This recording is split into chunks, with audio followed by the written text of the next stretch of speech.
Hey Freunde, wir sind Thiago und Manu und seit 10 Monaten auf der Panamericana unterwegs, von Halifax bis runter nach Südamerika. Aktuell stecken wir mitten im wohl nervenaufreibendsten Kapitel der Reise. Big Shrek schippert irgendwo zwischen Mexiko und Kolumbien über den Ozean. Oder macht zumindest so, als hätte er keinen Stress.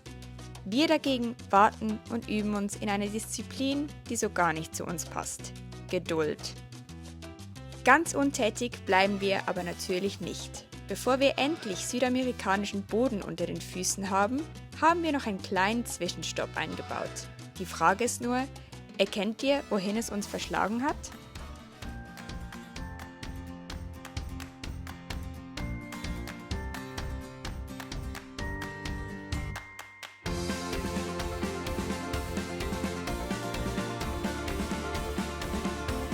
Herzlich willkommen zu einem neuen Video. Schön habt ihr wieder eingeschaltet. Sonntag 16 Uhr und ihr seid wieder dabei bei unserem Abenteuer. Yay! Wir haben Mexiko in der Zwischenzeit verlassen, Leute. Wir Ja. waren so lange in Mexiko. Ja, es war ein bisschen traurig auf die eine Seite, aber auf die andere Seite freut man sich ja dann auch wieder Neues zu erleben, Neues zu entdecken. Und wie man im Hintergrund hört, sind wir in einer Stadt. Aber wo genau, das werdet ihr gleich sehen. Das werdet ihr sehen, wir nehmen euch mit. Wir nehmen euch mit in ein kleines Land in Mittelamerika. Mit gerade mal rund 4,6 Millionen Einwohnern, also etwa halb so viel wie in der Schweiz, ist es eher klein, dafür aber flächenmäßig fast doppelt so groß. Die meisten kennen es für diese eine weltberühmte Wasserstraße, durch die sich täglich riesige Containerschiffe zwängen. Doch das Land ist viel mehr als nur eine Abkürzung für den Welthandel. Hier treffen Karibik und Pazifik aufeinander. Moderne Skylines ragen aus den Tropen. Koloniale Altstädte erzählen von vergangenen Jahrhunderten und nur wenige Minuten außerhalb der Stadt beginnt bereits dichter Dschungel. Spannend ist auch, dass es im Vergleich zu vielen anderen Ländern in Mittelamerika als wirtschaftlich besonders stabil gilt, mit einer der stärksten Service- und Finanzwirtschaften der Region. Genau dieser Mix aus globalem Drehkreuz, Tropenfeeling und Großstadtflair macht diesen Ort so speziell. Und genau hier legen wir noch einen kleinen Zwischenstopp ein, bevor für uns das nächste große Kapitel auf einem neuen Kontinent beginnt. Ihr habt schon richtig geraten, wir sind in Panama! Yes! Ich war schon mal hier, 3 Jahre ist es her und es ist komplett anders. Ich weiß nicht, ob es an der Jahreszeit liegt, aber es hat so unglaublich viele Menschen. Schaut euch das mal an hier, Leute. Ja, wir zeigen euch jetzt erstmal das tolle Sign. Das wäre hier und schaut euch das mal an. Die Leute stehen Schlange hier, um da ein Foto zu machen. Ist doch der Wahnsinn, oder? Wir haben die Schlange hinter uns gelassen und uns mit unserem heutigen Guide Tito auf den Weg zum wohl größten Wunder des Landes gemacht, dem Panama-Kanal. Eine künstliche Wasserstraße rund 82 Kilometer lang, die seit 1914 Atlantik und Pazifik verbindet und damals von den USA fertig gebaut wurde. Das Krasse am Kanal: es gibt bis heute keine Pumpen. Kein einziges Mal wird Wasser aktiv hochgepumpt. Die riesigen Schleusen funktionieren komplett mit der Schwerkraft. Süßwasser aus dem höher gelegenen Gatun-See fließt allein durch das Öffnen gigantischer Ventile in die Schleusenkammern und hebt die Schiffe dabei rund 26 Meter über Meer an.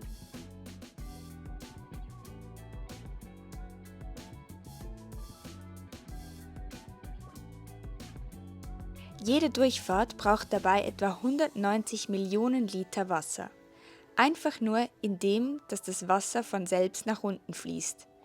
Schon verrückt, dass ein Bauwerk von vor über 100 Jahren technisch noch immer so genial funktioniert. Und geschichtlich auch spannend. Zwar wurde der Kanal von den USA gebaut und jahrzehntelang kontrolliert, aber erst am 31. Dezember 1999 vollständig an Panama übergeben. Seitdem wird er von Panama selbst betrieben. Eine komplette Durchfahrt dauert ungefähr 8 bis 10 Stunden, sofern keine Wartezeit dazukommt.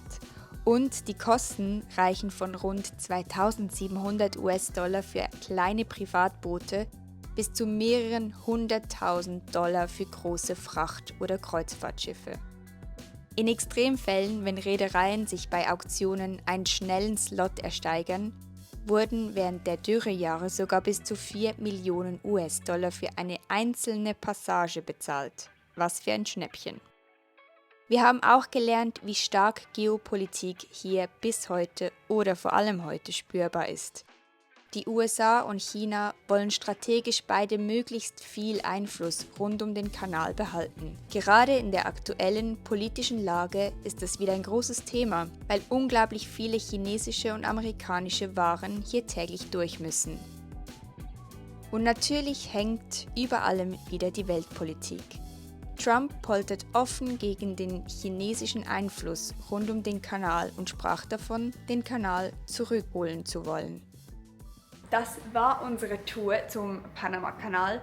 Es war sehr, sehr, sehr spannend, sehr interessant und würden wir jedem so empfehlen, weil es einfach, ja, das hat eine interessante Geschichte und man muss nicht unbedingt ein Technik-Freak sein, um es interessant zu finden. Es hat noch einen coolen Film dazu, den sie mit 3D und Morgan Freeman gemacht haben. Und die Animationen in diesem Film sind auch extrem cool gemacht, wie man sieht, wie dieser Kanal entstanden ist. Und jetzt ist natürlich die nächsten Tage Ostern. Wir haben Semana Santa. Das merkt man auch in der Stadt. Es ist einiges los und irgendwann hat wahrscheinlich einiges auch geschlossen. Darum gehen wir jetzt los, was essen und mal schauen, was Panama noch so bringt.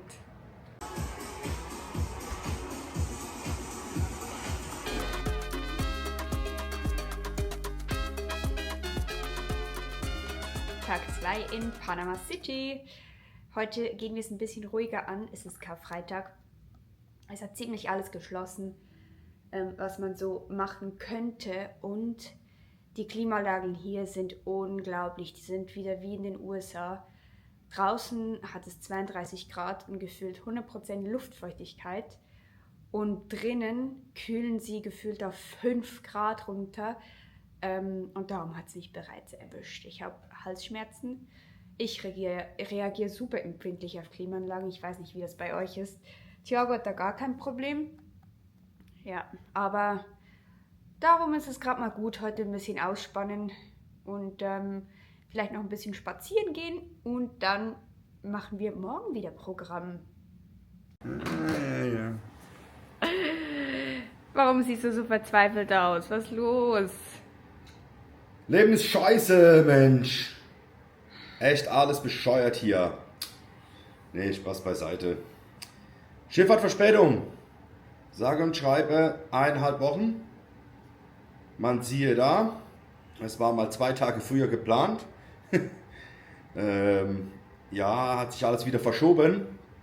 Und somit, ja, verlassen wir morgen Panama und werden uns für die nächsten, sage und schreibe 3,5 Wochen in Cartagena dann bequem machen.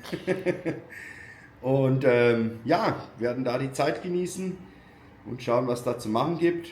Mal sehen, bisschen Ausflüge und so und hoffen, dass uns nicht langweilig wird, bis Biggie kommt. Warum waren wir nur so kurz in Panama? Keine Ahnung, das war deine Idee. Nee, wir dachten doch, dass Biggie früher ankommt Ach in so. Kolumbien. Sonst würden wir hier noch ein bisschen local werden. Ja, nee, und Panama, das ist der Ausflug zum Panama-Kanal, ich glaube, das habt ihr eh schon gesehen. Aber richtig toll, hat richtig Spaß gemacht und ja. Was hat dich da so am meisten beeindruckt? Ja, so die schiere Größe halt einfach von der ganzen Situation und besonders wenn man sieht, was damals gebaut wurde und heute noch besteht, das war echt imposant, ja. Genau, und jetzt gehen wir morgen nach Cartagena und schauen da mal, wie das aussieht dort in Cartagena und werden uns wahrscheinlich da integrieren für die nächsten 3,5 Wochen. Wir haben wieder Meinungsverschiedenheitsprobleme. Thiago will ins Shoppingcenter und ich will in die Altstadt. Seine Begründung war, dass ich ja schon mal da war und das schon gesehen habe. Aber ich würde ihm das gerne zeigen, weil das ist so eine schöne Altstadt. Und jedes Shoppingcenter sieht gleich aus. Aber irgendwie gehört das bei uns zur Pflicht, dass wir an jedem Ort, wo wir sind, die Shoppingcenter besuchen. Jetzt seht ihr mal, mit was das ich dealen muss den ganzen Tag. Thiago hat einen Kalendereintrag eingetragen für mich. Mitleid mit Manu. Das ist nicht schön von dir. Ja, du warst ständig am Rumheulen. Gestern hatte ich keine Zeit für Mitleid und deswegen habe ich es heute eingetragen im Kalender.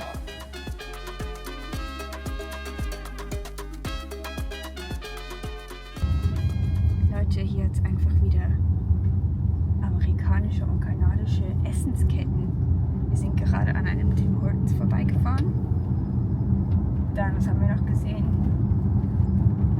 Boston Pizza. Ah ja, Boston Pizza. Subway, also alles Amerikanische ist jetzt auf einmal wieder da. Back in town. Ah ja, wir fahren jetzt in die Mall. Und dann zeigen wir euch mal, was ist das? Die größte Mall?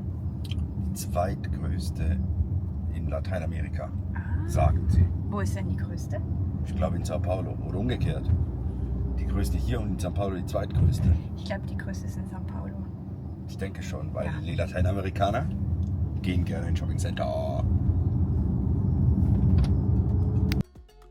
Oh Leute, was soll ich euch sagen? Ich weiß wirklich nicht, was Lateinamerikaner mit ihren Shoppingcentern haben. Falls das jemand von euch erklären kann, droppt es bitte unbedingt in die Kommentare. Dank Thiago dürfen wir wirklich in jedem einzelnen Land erstmal die Mall besichtigen. Und irgendwie sind sie am Ende doch alle gleich. Die gleichen Läden, die gleiche Klimaanlage auf Gefrierfachstufe und irgendwo läuft immer dieselbe Hintergrundmusik. Aber gut, ein Vorteil hat die Sache schon. Man kann hier wirklich stundenlang Leute beobachten.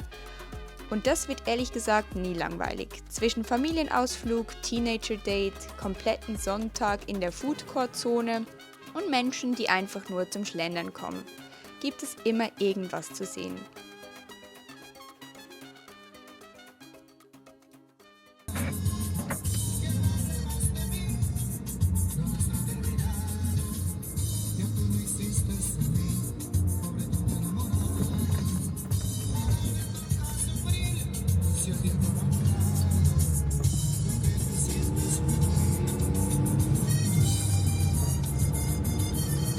Wir sind wieder zurück und wir waren erfolgreich. Und zwar habe ich und Thiago beide ein Hemd gekauft, damit wir in Kolumbien am Hafen dann Biggie auch wieder abholen dürfen, weil man aufs Hafengelände ja nur mit einem Hemd darf. Und das hatten wir natürlich nicht dabei. Wir haben bei den einen auch gelesen im Erfahrungsbericht, dass sie mit der Regenjacke rein sind, aber auch sowas haben wir nicht dabei. Also haben wir uns jetzt beide ein Hemd gekauft und sollten ready sein, dass wir Biggie dann irgendwann, wenn es dann mal soweit ist, abholen dürfen. Mittlerweile sind wir schon 13 Tage ohne unser rollendes Zuhause unterwegs. Und ja, es zieht sich langsam schon ein bisschen. Auch wenn dieser Zwischenstopp definitiv eine coole Abwechslung war, so ganz gepackt hat es uns nicht. Vielleicht lag es auch daran, dass wir genau über die Semana Santa, also über Ostern, hier waren und dadurch einfach extrem viel los war. Überall viele Menschen, volle Straßen, volle Restaurants. Man hat aber auch schnell gemerkt, dass wir wieder in einer richtigen Großstadt unterwegs sind. Die Menschen wirkten gestresster, alles war etwas schneller, lauter, geschäftiger und wir haben die Herzlichkeit und diese unkomplizierte Wärme aus Mexiko ehrlich gesagt schon vermisst. Das Leben findet hier in der Stadt größtenteils im klimatisierten Inneren statt.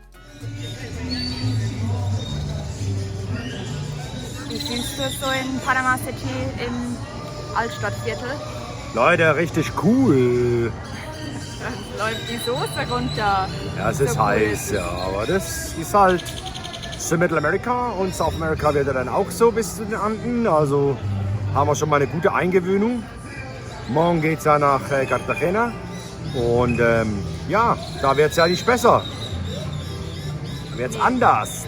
Aber heute ist noch Osterprozession, darum hat es so viele Menschen. Und irgendwie sind sind wir gerade ein bisschen reizüberflutet hier. Naja, Fühlen den Vibe gerade nicht so.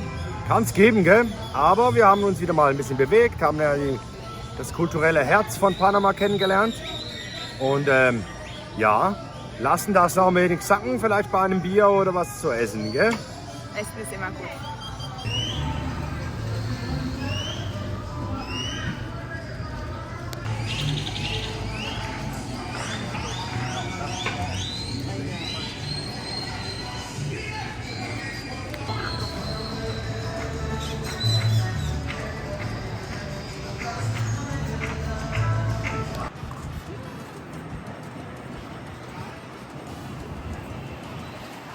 Leute, das war Panama auch schon wieder. Das war eine kurze und intensive Session, aber eine ganz, ganz tolle Stadt. Man kann hier so viel unternehmen, man hätte noch viel länger bleiben können. Wir haben unsere Flüge schon weiter gebucht nach Cartagena, weil wir einfach ein bisschen optimistischer waren mit unserem Schiff. Genau, aber eine sehr coole Stadt, die Altstadt komplett anders wie all das, was hier hinter uns liegt. Lädt sehr zum Verweilen ein. Sehr sicher und hat irgendwie alles, was das Herz begehrt. Die ganzen Restaurants, die es hier hat, wir haben so gut gegessen und man kann sich draußen bewegen, auch abends. Man muss nicht irgendwie Angst haben.